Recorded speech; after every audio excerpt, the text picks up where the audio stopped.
नमस्कार दोस्तों, सर जी क्लासेस में आपका स्वागत है। तो हम लोग जनरल साइंस के बायोलॉजी पोर्शन कवर कर रहे थे। तो देखिए आपसे जो है हम लोग इसके जितने भी प्रीवियस ईयर के क्वेश्चन पूछे गए थे आपकी यूपीपीएससी असिस्टेंट इंजीनियर की एग्जामिनेशन में, तो वो जो है हम लोग क्वेश्चन अब डिस्कस करेंगे क्योंकि अब देखिए टाइम कम रह गया है। तो अब जो है क्वेश्चन के थ्रू ही आपको हम कॉन्सेप्ट वहीं पे आपको समझा देंगे। तो इससे जो है आपका सारे जितने भी और भी सब्जेक्ट बचे हुए हैं तो वो आपका तैयारी हो जाएगा इसी तरीके से। और जो भी क्वेश्चंस हम आपको कराएँगे यहाँ पे तो वो सारे के सारे जो है प्रीवियस ईयर में जो पूछे गए थे तो वही रहेंगे आपका इसमें। और उसके साथ में जो भी एडिशनल जो कॉन्सेप्ट रहेगा तो वो आपको हम इसमें प्रोवाइड करते रहेंगे। तो इससे जो है आपका सब्जेक्ट भी तैयार आपका हो जाएगा। तो चलिए स्टार्ट करते हैं हम लोग। तो यहाँ पे देखिए हम जो है क्वेश्चन के थ्रू अब आपको आगे का जितने भी सेशंस होंगे आपके जनरल साइंस का या फिर जनरल स्टडी का, तो उसको जो हम लोग क्वेश्चन के थ्रू ही इसको करते चलेंगे। और हिंदी का जैसे हमने आपको ऑलरेडी इसका पढ़ा दिया है, तो हिंदी का ऑलरेडी हमने जो है लगभग 80% सिलेबस वो फिनिश करा दिया है, तो उसका तो हम आपको पूरा कंप्लीट करा ही देंगे। तो वो जो है आप लोग उसको भी देखते चलना, उसका भी आपको डिस्क्रिप्शन बॉक्स में लिंक मिल जाएगा। और हमने उसका पीडीएफ भी प्रोवाइड कर दिया पूरे कंप्लीट हिंदी के जो भी टॉपिक्स आपके आते हैं एग्जामिनेशंस में। और बाकी जो जनरल स्टडी का पोर्शन है जो पेपर 2 में पूछा जाएगा, तो इसको जो है अब हम लोग क्वेश्चंस के थ्रू आपके सारे सब्जेक्ट हम आपका करा देंगे। जितने भी हिस्ट्री, पॉलिटी, ज्योग्राफी, इकोनॉमिक्स का या फिर फिजिक्स, केमिस्ट्री, बायोलॉजी से जो भी क्वेश्चंस पूछे गए हैं, तो वो सारे के जो है प्रीवियस ईयर क्वेश्चन के थ्रू आपका हम पूरा कंप्लीट करा देंगे। तो यहाँ पे देखिए क्वेश्चन आपका है कि which one of the following is responsible for the colour of the skin. तो यानी कि जो स्किन रहता है हमारा, तो उसमें जो कलर जो होती है तो वो किसके कारण से होती है, कौन रिस्पॉन्सिबल होती है कलर होने के लिए हमारे स्किन का। तो इसका देखिए जो आंसर आपका होगा तो वो मेलानिन आपका हो जाएगा। तो देखिए स्किन से रिलेटेड आपको सारे कॉन्सेप्ट यहाँ पे समझने होंगे। यहाँ पे जितने भी क्वेश्चन पूछे गए हैं तो ये सारे के स्किन से ही आपके लिए हुए हैं। तो यहाँ पे देखिए हम थोड़ा सा इसके बारे में देख लेते हैं कुछ इंपॉर्टेंट जो कॉन्सेप्ट है। तो देखिए जो ह्यूमन स्किन है हमारा, तो ये हमारे ह्यूमन बॉडी का ये सबसे लार्जेस्ट ऑर्गन होता है। और ये एक सबसे इम्पोर्टेंट ऑर्गन भी है हमारे ह्यूमन बॉडी का। अब इसके अंदर में देखिए जो हमारा जो सरफेस रहता है स्किन का, तो उसमें देखिए हेयर भी होते हैं, इसके अलावा नर्व्स भी होते हैं, ग्लैंड्स भी होते हैं और नेल्स भी रहते हैं। तो ये सारे चीज रहते हैं हमारे स्किन के ऊपर में। अब इसके अंदर में जो है हेयर फॉलिकल्स प्रेजेंट रहते हैं, जिसमें कि जो हेयर वहीं से स्टैंड किए हुए रहते हैं। जैसे कि आप फिगर में यहाँ पे देख सकते हैं हेयर इसी थ्रू स्टैंडर्ड रहते हैं। और एक तरीके से ये जो एक बैरियर की तरह काम करता है, यानी कि जो आउटसाइड इन्वायरमेंट रहती है और हमारे ह्यूमन बॉडी के अंदर में जो इनसाइड का जो इन्वायरमेंट है, तो वो एक तरीके से बैरियर का काम करता है। और ये जितने भी डिजीजेस होते हैं या फिर जो पैथोजेंस होते हैं तो उनको उनको एंटर करने से बचाती है।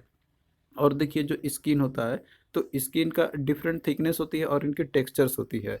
अब इसका आप इससे अंदाज़ा लगा सकते हैं कि जो हमारा स्किन होता है आई के पास, यानी आँख के पास का जो स्किन होता है, तो वो बहुत ही थीन होता है। यानी कि वो जितना पेपर जो रहता है ना, जितना पेपर पतला रहता है तो उतना ही पतला हमारा स्किन रहता है आई के पास, यानी आँख के पास। लेकिन यदि आप यही देखिएगा फीट और जो पाम होता है आपका, जो सोल्स रहते हैं आपके फीट के, तो वहाँ पे स्किन बहुत ही थिक होती है। वहाँ पे अगर कट भी जाए ना तो स्किन थोड़ा-सा तो ब्लड नहीं आएगा। लेकिन और कहीं पे पोर्शन जैसे आई का ही पार्ट हम बात कर रहे हैं, तो वहाँ का स्किन अगर थोड़ा-सा भी कट गया तो ब्लीडिंग स्टार्ट हो जाती है। क्योंकि जो स्किन जो रहती है आँख के पास वो बहुत ही थिन होती है। तो ये जो है डिफरेंट है, यानी कि स्किन जो टेक्सचर और जो इसकी जो थिकनेस होती है तो वो डिफरेंट पोज़ीशंस जहाँ भी बॉडी का हमारा है तो वो उसके अलग-अलग रहती है। और साथ-साथ में जितने भी एक्सटर्नल जो एलिमेंट्स होते हैं बाहर के, जैसे टेम्परेचर का आपका हो गया, तो उन सभी से हमें प्रोटेक्शन प्रोवाइड करता है स्किन। और साथ-साथ में जो है वाटर को बाहर रिलीज़ करने में भी मदद करता है। तो आप देखते होंगे कि जो स्वेटिंग होती है हमें यानी कि जो पसीना आता है तो वो स्किन के थ्रू ही आपका होता है। और इसके साथ-साथ में जितने भी सेंसेशंस होते हैं, जैसे टच का हो गया, हीट का हो गया, कोल्ड का हो गया, तो ये सारा चीज़ जो है हम लोग स्किन के थ्रू ही हम लोग महसूस कर पाते हैं। अब इसके साथ-साथ में देखिए जो स्किन आपका जो होता है यहाँ पे, तो वो जो है लगभग पूरे बॉडी को मिला-जुला के यदि हम बात करते हैं तो ये 20 स्क्वायर फीट जो है पूरा ये इतना एरिया कवर करता है हमारे ह्यूमन बॉडी के अंदर में। तो ये सारे कुछ इंपॉर्टेंट पॉइंट्स हैं जो आपको यहाँ। और जो स्किन जो हमारा रहता है तो ये एक तरीके से एक प्रोटेक्टिंग कवरिंग प्रोवाइड करता है हमारी ह्यूमन बॉडी को।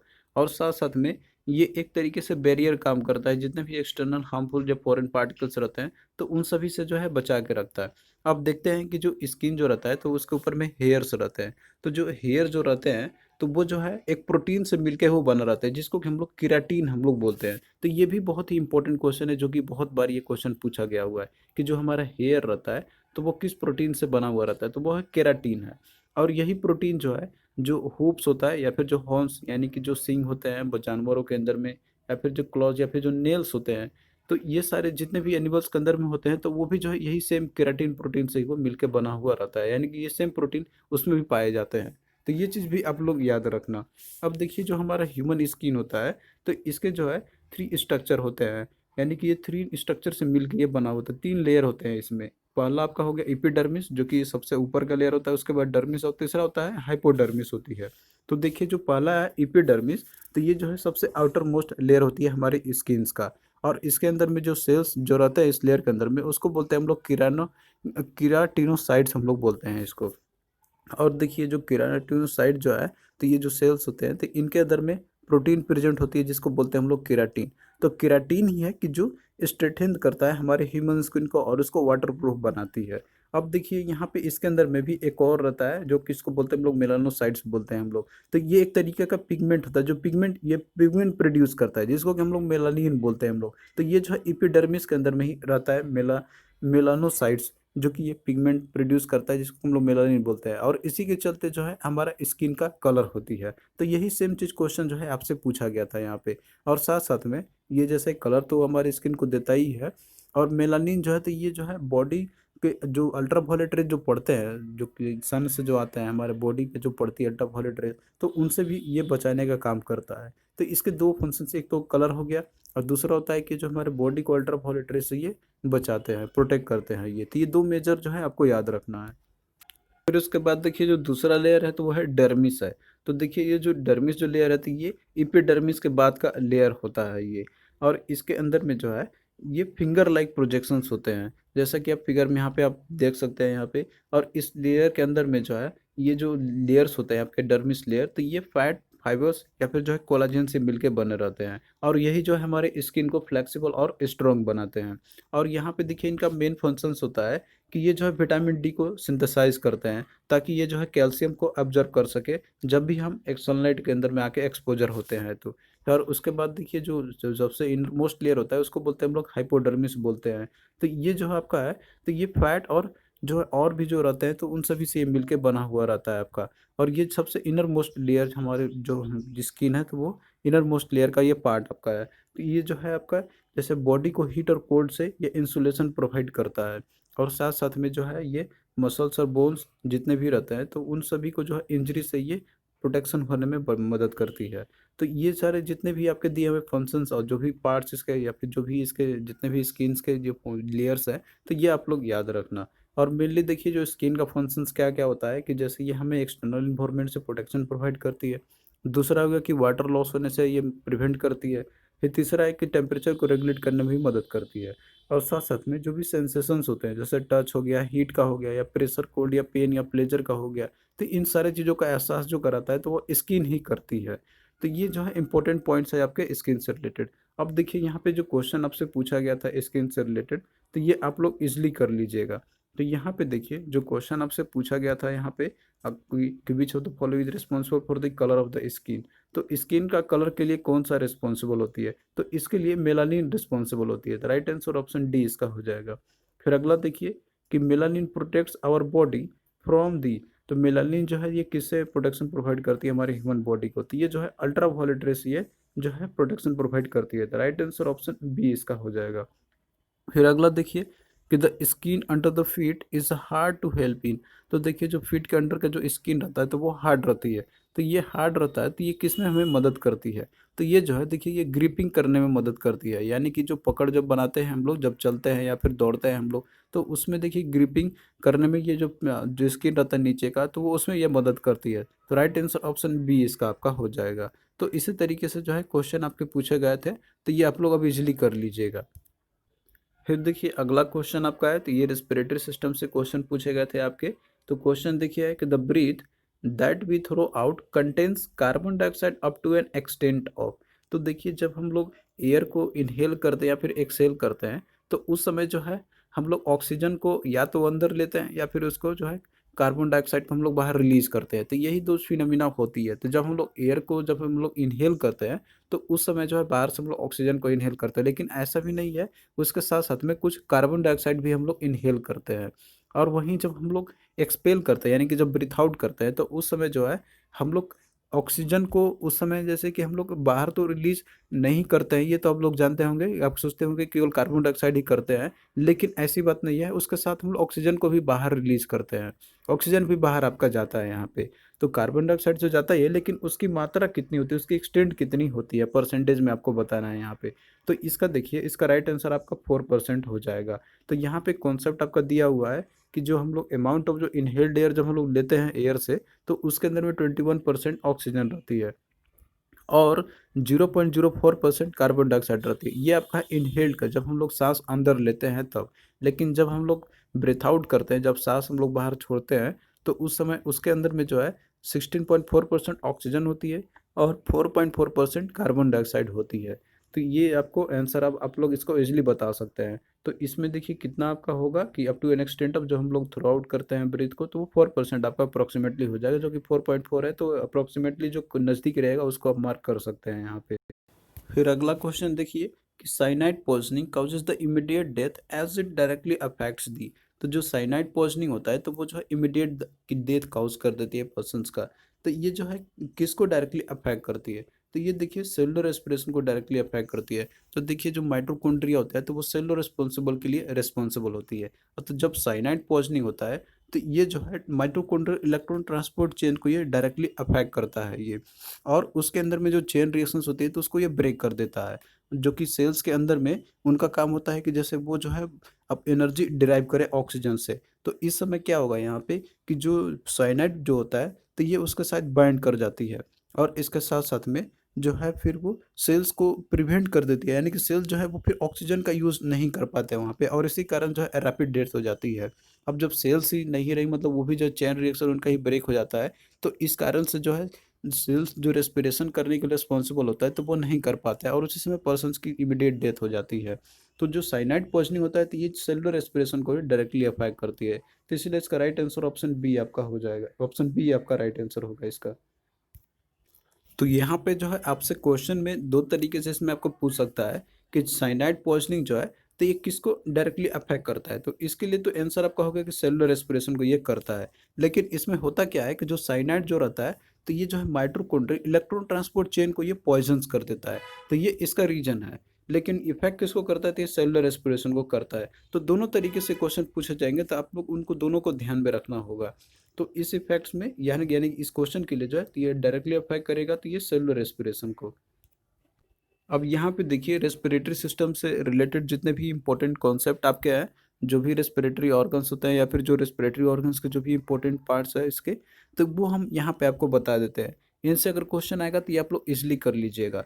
तो देखिए जो ह्यूमन रेस्पिरेटरी सिस्टम है तो इसके अंदर में जो है हम लोग यहाँ पे ऑक्सीजन हम लोग लेते हैं बाहर से और कार्बन डाइऑक्साइड को हम लोग एक्सपेल करते हैं। तो इसके अंदर में जो रेस्पिरेटरी ट्रैक जो होते हैं तो ये जो है एयर जो है हम लोग माउथ के थ्रू या फिर नोज के थ्रू हम लोग लेते हैं और फिर उसको लंग्स के अंदर में हम लोग भेजते हैं, जहाँ पे जो गैसेस ऑक्सीजन और जो कार्बन डाइऑक्साइड होते हैं तो वो एक्सचेंज होते हैं यहाँ पे। अब देखिए लंग्स के अंदर में बहुत सारे जो स्मॉल सैक्स होते हैं वहाँ पे, जैसे इसको हम लोग अल्वियोल बोलते हैं हम लोग, और बहुत सारे कैपिलरीज होते हैं जहाँ पे जो है ऑक्सीजन और कार्बन डाइऑक्साइड का इन गैसेस का एक्सचेंज होती है यहाँ पे। तो जो मेन कंपोनेंट होता है रेस्पिरेटरी सिस्टम के, तो पहला आपका हो गया इसका नोज हो गया। तो नोज देखिए ये सबसे मोस्ट इंपॉर्टेंट होता है कि ये जो है एयर को प्यूरिफाई करने का काम करता है। जो नोजल हेयर्स जो प्रेजेंट रहते हैं ना आपके नाक के अंदर में, तो वो जो है एयर को प्यूरिफाई करने का काम करता है। जब आप माउथ के थ्रू अगर आप सांस को आप लेते हैं वहाँ पे, तो वो जो है प्यूरिफाई नहीं कर पाता है। तो इसीलिए बोलाता है कि आप जो है अपना नाक से ही सांस लिया कीजिए, ताकि वो जो एयर को प्यूरिफाई करता है, जो नोजल हेयर प्रेजेंट रहता है नाक के अंदर में। फिर उसके बाद देखिए जो अगला पार्ट है जो इसका रेस्पिरेटरी सिस्टम का, तो वो है ट्रेचिया। तो ट्रेकिया को देखिए इसको हम लोग विंड पाइप भी हम लोग बोलते हैं। तो ये जो है विंड पाइप को लंग्स के थ्रू ये जॉइंट कराता है आपका। फिर उसके बाद लेरिंग्स है, तो इसको हम लोग वॉइस बॉक्स बोलते हैं हम लोग। तो इसके अंदर में जो वोकल कॉर्ड्स प्रेजेंट रहते हैं और यही जो है वाइब्रेट करता है एयर प्रेशर के चलते, तो इसीलिए एक साउंड प्रोड्यूस करता है जिसे कि हम लोग वॉइस बॉक्स हम लोग बोलते हैं। फिर उसके बाद देखिए फर्दर जो है आपका यहाँ पे ट्रैकिड्स है लास्ट में जो आपका रहता है। तो ट्रैकिया जो आपका ये इनर जो पासेज रहता है यहाँ पे आता है आपका।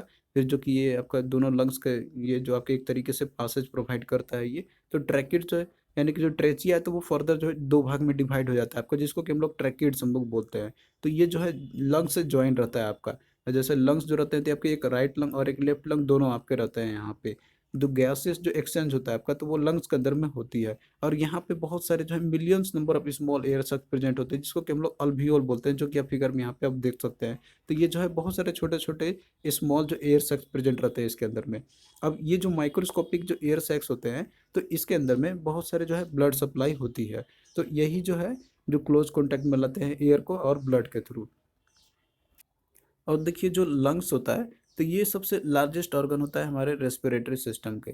तो लंग्स जो है, तो ये दो दो होते हैं, एक होता है आपका राइट लंग और एक होता है लेफ्ट लंग। तो देखिए जो राइट लंग होता है, तो ये स्लाइटली लार्जर होता है आपका लेफ्ट लंग के कंपैरिजन में, क्योंकि देखिए जो लेफ्ट लंग जो होता है, जो आप यहाँ पे देख रहे हैं फिगर में, तो यहाँ पे जो है इसमें कार्डिक नोड प्रेजेंट होता है, जहाँ पे जो हार्ट रेस्ट करता है। तो इसीलिए जगह यहाँ पे जैसे हार्ट का रहने के लिए थोड़ा सा स्थान रहता है, यहाँ पे जगह होती है। तो इस कारण से जो लेफ्ट लंग होती है, तो ये स्मॉलर होती है। अब लंग्स के अंदर में जैसे मैंने आपको बताया था कि बहुत सारे स्मॉल एयर सैक्स प्रेजेंट रहते हैं, जिसको कि हम लोग अल्वियोल बोलते हैं हम लोग, जो कि आप फिगर में यहाँ पे आप देख सकते हैं। तो अल्वियोल जो है ये आपका सैक लाइक स्ट्रक्चर होता है, जिसको कि हम लोग जैसे ट्रैकिड्स हम लोग बोलते थे, फर्दर और स्मॉल पार्ट्स में ये डिवाइड हो जाते हैं ये ट्रैक्यूल्स में, और फिर अंदर स्मॉल एल्वियोल्स में ये फिर डिवाइड होता है। तो ट्रैक्यूल्स आपका हो गया, तो ये जो है आपका, और फिर उसके बाद अल्वियोल्स वही जो है मतलब ये फर्दर डिवाइड हो जाते हैं। तो यही जो है फिर जो है ब्लड का मतलब कि जो गैसेस एक्सचेंज कराते हैं यहाँ पे। तो अल्वियोल जो है आपका, तो ये एक बेसिक यूनिट हो गया आपका यहाँ पे। तो ये पार्ट है इसका कि जो कि एक्सचेंज कराता है गैसियस का। और ये जो है बहुत ही थीन होती है, और इसी कारण से जो ऑक्सीजन को ये ऑब्जर्व करता है और CO2 को ये रिलीज करता है। तो अल्वियोल ये बहुत ही लार्ज नंबर में होते हैं। तो इसी कारण से जो एक्सचेंज होती है गैस का यहाँ पे बहुत ही इजली तरीके से हो जाती है। अब उसके बाद देखिए सबसे नीचे जो आपका रहता है यहाँ पे, तो वो है आपका डायफ्राम है, जो आप फिगर में यहाँ पे आप देख रहे हैं। तो ये एक तरीके के मस्कुलर ऑर्गन होता है, जो कि हमारे ब्रीथिंग रेट को ये कंट्रोल करता है। तो ये सारे कुछ इंपॉर्टेंट पॉइंट्स है आपके रेस्पिरेटरी सिस्टम से रिलेटेड, तो ये आप लोग याद रखना। फिर उसके बाद देखिए नेक्स्ट क्वेश्चन आपका यहाँ पे है। क्वेश्चन देखिए आपका दिया हुआ है, आपका सर्कुलेटरी सिस्टम से है कि which one of the following forms an irreversible complex with the haemoglobin of the blood. तो इनमें से कौन सा वो फॉर्म है जो कि इरिवर्सिबल कम्प्लेक्स बनाता है हीमोग्लोबिन के साथ, जो कि ब्लड का ही कंपोनेंट है हमारा। तो ये देखिए इसका राइट आंसर कार्बन मोनोऑक्साइड आपका ये हो जाएगा। तो देखिए जो हीमोग्लोबिन प्रेजेंट रहता है, तो उसका काम होता है कि वो जो ऑक्सीजन के साथ वो रिएक्ट करके वो ऑक्सी हीमोग्लोबिन बनाए। लेकिन जब कार्बन मोनोऑक्साइड के साथ जब वो रिएक्शन करता है, तो वो बनाता है कार्बोक्सी हीमोग्लोबिन।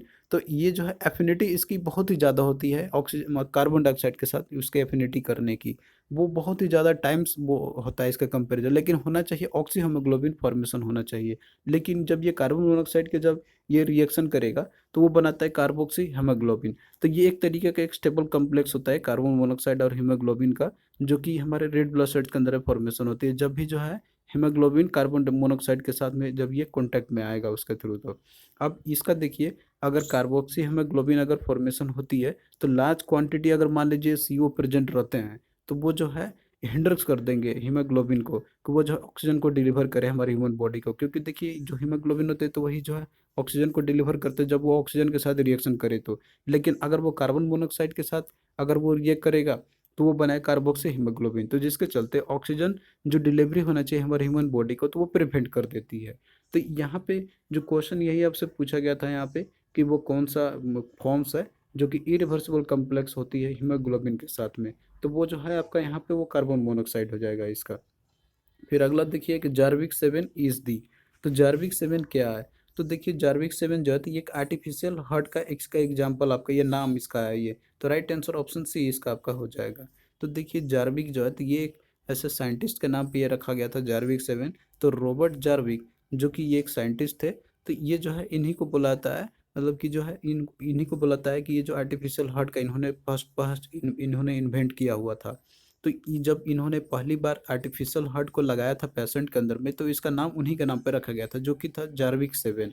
तो 1982 में इन्होंने जो है फर्स्ट इम्प्लीमेंटेशन किया था जार्विक 7 का एक पेशेंट में। तो उन्हीं के नाम पे ये रख दिया गया। तो ये बस आप लोग एग्जाम्पल याद रखना है इसका कि जार्विक 7 जो थे आर्टिफिशियल हार्ट का एग्जाम्पल है, जो कि आप फिगर में देख सकते हैं किस तरीके से होता है ये। तो आइए अब हम लोग यहाँ पे ब्लड सर्कुलेटरी सिस्टम से रिलेटेड जो है जितने भी इंपॉर्टेंट कॉन्सेप्ट है, उनको हम लोग यहाँ पे देख लेते हैं। तो देखिए जो ब्लड सर्कुलेटरी सिस्टम है, तो इसका डिस्कवरी जो विलियम हार्वे के द्वारा किया गया था। तो जो सर्कुलेटरी सिस्टम है, तो इसके अंदर में बहुत सारे ब्लड वेसल्स होते हैं, जो कि हमारे ब्लड को ये कैरी करते हैं। ये ब्लड जो है या तो हमारे शरीर से हार्ट के अंदर में आएगा, या तो हार्ट से जो है वो फिर बाहर शरीर के जितने भी बॉडी के पार्ट्स हैं वहाँ पे जाते हैं ये। तो यही सारे चीज़ होते हैं हमारे बॉडी के अंदर में। तो इसमें जो हार्ट आपका है तो ये सबसे मेन ऑर्गन होता है ह्यूमन बॉडी का, जो कि ब्लड सर्कुलेटरी सिस्टम की यदि हम बात करते हैं तो ये देखिए जो हार्ट होता है हमारा, तो ये एक पंपिंग ऑर्गन होता है। इसका काम होता है कि ब्लड को पंप करना पूरे बॉडी के अंदर में। इसका काम ये नहीं होता है कि ब्लड को प्यूरिफाई करता है, ब्लड को प्यूरिफिकेशन करने का काम जो है तो वो लंग्स के अंदर में होती है। हार्ट सिर्फ ये करता है आपका कि ये जो है पंपिंग करता है, पूरे बॉडी में ब्लड को पंप करेगा आपका। और हार्ट के पास जो है इनवॉलेटरी मसल्स होते हैं, यानी कि इनके अंदर में जो मूवमेंट या जो मोशंस होते हैं तो वो हमारे कंट्रोल में नहीं रहता, ये इनवॉलेंट्री होती है। आप चाह के भी जो है इसके जो भी ऑपरेशन है, मतलब कि जो मूवमेंट है इसकी, तो वो आप रोक नहीं सकते हैं इसको। और इसके जो आउटर कवरिंग होता है हार्ट का, तो वो जो है पेरिकार्डियम से कुया हुआ रहता है। तो ये भी आपसे क्वेश्चन में पूछा जाता है कि जो आउटर कवरिंग होती है हार्ट की, तो उसको हम लोग क्या बोलते हैं, तो उसको पेरिकार्डियम हम लोग बोलते हैं। और हार्ट के अंदर में 4 चैम्बर प्रेजेंट होते हैं। जैसे ह्यूमन हार्ट के हम यहाँ पे एग्जाम्पल की बात कर रहे हैं, तो 4 चैम्बर होते हैं। 2 आपका राइट साइड में और 2 होता है इसके लेफ्ट साइड में। तो 4 चैम्बर हैं इसके। तो राइट साइड में जैसे आपके 2 रहते हैं चैम्बर, एक आपका हो गया राइट एट्रियम और राइट वेंट्रिकल्स आपका हो गया। उसी तरीके से लेफ्ट साइड में लेफ्ट एट्रियम और लेफ्ट वेंट्रिकल्स होते हैं ये। तो इन सभी का अलग अलग फंक्शंस होती है। तो देखिए जो राइट साइड के जो आपके रहते हैं एट्रियम और वेंट्रिकल्स, तो ये जो है डीऑक्सीजनेटेड ब्लड को ये रिसीव करेंगे पूरे बॉडी से। और जो लेफ्ट साइड के जो रहते हैं, जैसे लेफ्ट एट्रियम और लेफ्ट वेंट्रिकल्स, तो ये जो ऑक्सीजनेटेड ब्लड को ये जो है रिसीव करने का काम करते हैं ये। अब यहाँ पे देखिए किस तरीके से जो है ब्लड का सर्कुलेशन होता है और किस तरीके से इनका जो है ट्रांसपोर्ट होती है, तो ये आप फिगर के थ्रू आप समझ सकते हैं। तो जैसे कि मैंने आपको बताया था कि जो हार्ट के 4 चैम्बर होते हैं इसके, एक आपका राइट एट्रियम राइट वेंट्रिकल्स, उसी तरीके से लेफ्ट एट्रियम और लेफ्ट वेंट्रिकल्स होती है। तो जैसे आप जानते हैं कि हम लोग लंग्स से जो है ऑक्सीजन प्राप्त करते हैं हम लोग, जो कि उसे सर्कुलेट कराना होता है पूरे बॉडी के अंदर में। तो सबसे पहले यहाँ पे क्या होगा कि बॉडी से जो है पूरे बॉडी के अंदर में आप जानते हैं कि डीऑक्सीजनेटेड ब्लड होता है, तो वो जो है veins के द्वारा वो जो है हार्ट में इंटर करेगा। तो सबसे पहले ये राइट एट्रियम में इंटर करती है, जो कि आप फिगर में यहाँ पे आप देख सकते हैं। तो यहाँ पे देखिए जो veins होते हैं, तो जो veins होते हैं आपके, तो ये डीऑक्सीजनेटेड ब्लड को ये कैरी करते हैं पूरे बॉडी से। और फिर राइट एट्रियम में आपका ये इंटर कर जाएगा आपका। तो जब ये राइट एट्रियम में इंटर करेगा, फिर ये वहाँ से फिर ये राइट वेंट्रिकल्स में जाएगा आपका। अब इसके बाद देखिए राइट वेंट्रिकल में जाने के बाद जो ब्लड रहता है, तो इनको फिर कैरी करने का काम जो है तो ये पल्मोनरी आर्टरी करती है। तो पल्मोनरी आर्टरी जो है तो ये क्या करेगा यहाँ पे, तो ये देखिए जो पल्मोनरी आर्टरी होता है आपका, तो ये डीऑक्सीजनेटेड ब्लड को कैरी करेगा। वैसे देखिए आर्टरी का काम होता है कि ये ऑक्सीजनेटेड ब्लड को कैरी करे, लेकिन ये एक एक्सेप्शन है कि जो पल्मोनरी आर्टरी है तो ये डीऑक्सीजनेटेड ब्लड को कैरी करता है। तो बस ये एक्सेप्शन है, आपको याद रखना। और इसके बाद ये लंग्स में जो है ब्लड को सेंड कर देता है। और फिर यहाँ पे गैसेस एक्सचेंज होते हैं, यानी कि जो इसमें डीऑक्सीजनेटेड ब्लड था, यानी कि उसमें कार्बन डाइऑक्साइड कार्बन मोनोऑक्साइड जो प्रेजेंट रहते हैं, तो उनको यहाँ पे अब प्यूरिफिकेशन होगा और उसके बाद फिर ऑक्सीजन रिच ब्लड हो जाएगा। फिर उसके बाद जो भीन्स होता है, तो आप जानते हैं कि भीन्स का काम होता है कि ये डीऑक्सीजनेटेड ब्लड को कैरी करता है, लेकिन जो पल्मोनरी भीन्स यहाँ पे एक एक्सेप्शन है कि ये जो ऑक्सीजनेटेड ब्लड को ये कैरी करने का काम करता है। तो ये जो है आपके कुछ एक्सेप्शन वाले जो है तो यही चीज़ दिया हुआ है, आपको याद रखना है। फिर उसके बाद जो पल्मोनरी भीन्स है, तो ये ऑक्सीजनेटेड ब्लड को कैरी करके ये लेफ्ट एट्रियम में ये दे देता है वहाँ पे, यानी कि ब्लड जो है तो आपको लेफ्ट एट्रियम में एंटर करेगा। फिर उसके बाद लेफ्ट एट्रियम से ये लेफ्ट वेंट्रिकल्स में आएगा आपका, जो कि आप फिगर में यहाँ पे आप देखते चलना कौन कौन चैम्बर, यहाँ पे बस एक साइकिल है, आपको याद रखना है। फिर उसके बाद जो है ये जो भी ऑक्सीजनेटेड ब्लड आपका यहाँ पे लेफ्ट वेंट्रिकल्स में आ गया, तो फिर ये ओर्टा के थ्रू जो है पूरे बॉडी के अंदर में ऑक्सीजनेटेड ब्लड फिर से सप्लाई होना शुरू हो जाते हैं। तो इसमें देखिए जो ओर्टा आपका है, तो ओर्टा जो है तो ये लार्जेस्ट आर्टरी होता है ह्यूमन बॉडी का, और जो कि ऑक्सीजनेटेड ब्लड देता है, सप्लाई करता है पूरे बॉडी को। तो ये कुछ इंपॉर्टेंट पॉइंट्स है आपके, जो कि आपको यहाँ पे ये याद रखना है। तो इस तरीके से देखिए यहाँ पे जितने भी इंपॉर्टेंट क्वेश्चंस आपके थे तो वो हमने देख लिया है। और इसी तरीके से आगे भी हम लोग बायोलॉजी का जो क्वेश्चन के थ्रू जो है हम लोग इसको कवर करते चलेंगे, और बाकी जो और भी रिमेनिंग सब्जेक्ट जो है तो उसको भी हम लोग इसी तरीके से करते चलेंगे। तो इससे आपका जो है काफ़ी कम समय में आपका पूरा हो जाएगा, कंप्लीट हो जाएंगे सारे चीज़। तो आपको कैसा लगा ये लेक्चर, आप लोग कमेंट करके ज़रूर बताना। और अपने दोस्तों के अमंग भी जो है वीडियो को शेयर करते रहना, ताकि हमें मोटिवेशंस मिलता रहेगा। तो चलिए दोस्तों, फिर मिलते हैं नेक्स्ट वीडियो में, तब तक के लिए बाय।